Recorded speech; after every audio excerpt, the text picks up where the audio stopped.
Picture this. A substance created by a monk who was searching for the secret to eternal life is still shaping the world today. It wasn't built for war. It wasn't to kill. And yet, this one discovery would go on to decide the fate of empires for the next 1,000 years. How'd it happen? Let's go back to where it all began. 9th, China. Tang dynasty. A group of alchemists were chasing something impossible, a potion for immortality. What they found instead did the exact opposite. A mixture of saltpeter, sulphur, and charcoal. Gunpowder. At first, seemed harmless. Fireworks. Signals. Religious rituals. But someone was about to see something else in it entirely. Because what happened would change everything. By the Song dynasty, Chinese engineers had built something new. A tube of bamboo or metal, packed with this powder, capable of shooting fire and small projectiles. They called it the fire lance. It wasn't a gun. Not yet. But it carried the exact same principle every firearm still uses today, a contained explosion, forced in one direction. A small invention. But it was about to travel further than anyone could imagine. If this had stayed inside China's borders, history might look completely different today. But it didn't, hidden for long. The Silk Road carried more than silk and spices. It carried this secret westward. The Mongols, sweeping across continents, carried the knowledge with them. Wherever their armies went, this technology followed. The East. Then Europe. People everywhere began trying to understand and copy this strange new power. By the 13th century, a new weapon had appeared. The cannon. Simple. Crude.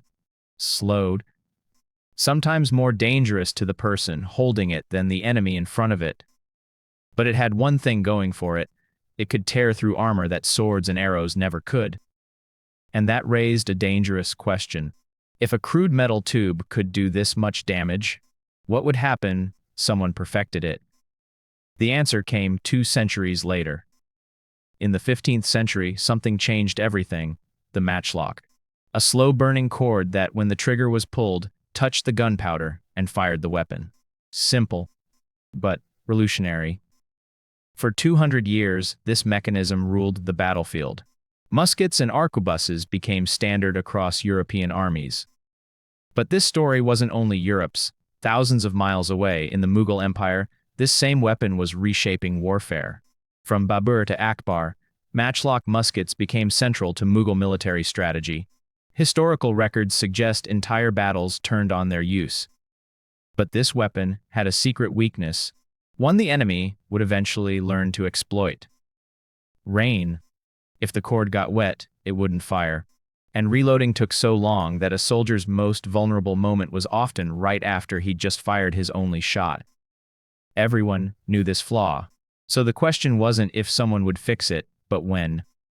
The 17th century brought the answer. The flintlock. No more cord.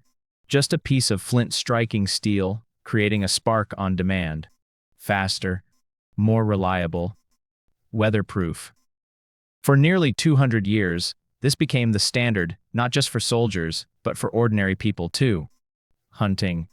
Self-defense. Daily. But nobody was prepared for what came next. The 19th century arrived, and everything sped up. The Industrial Revolution didn't just build factories and railways.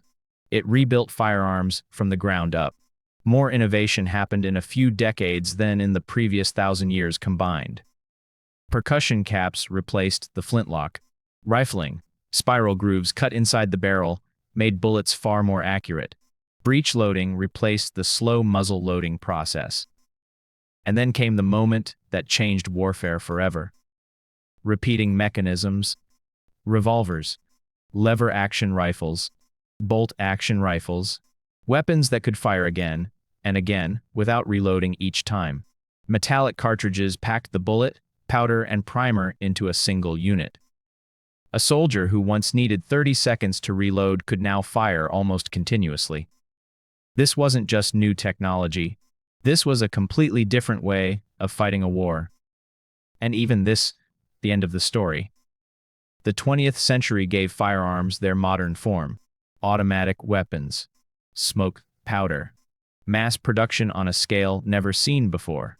Two world wars pushed every nation into a race, because on the battlefield, a single technological edge could decide everything. What was once rare and expensive was now rolling off factory lines by the millions. Today, firearms involve precision engineering and advanced materials most people will never fully understand. But strip all of that away, and the core idea is exactly the same as it was in that ancient Chinese fire lance, a contained explosion sent in one controlled direction. A search for immortality ended up creating one of the most powerful forces in human history.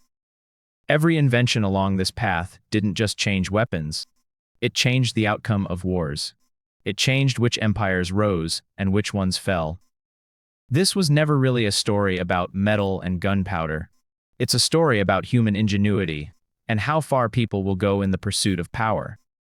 So the next time you hear about some famous battle in history, ask yourself this: was it really won by the soldiers who fought it, or by one small invention, born centuries earlier, in a place none of those soldiers ever knew existed?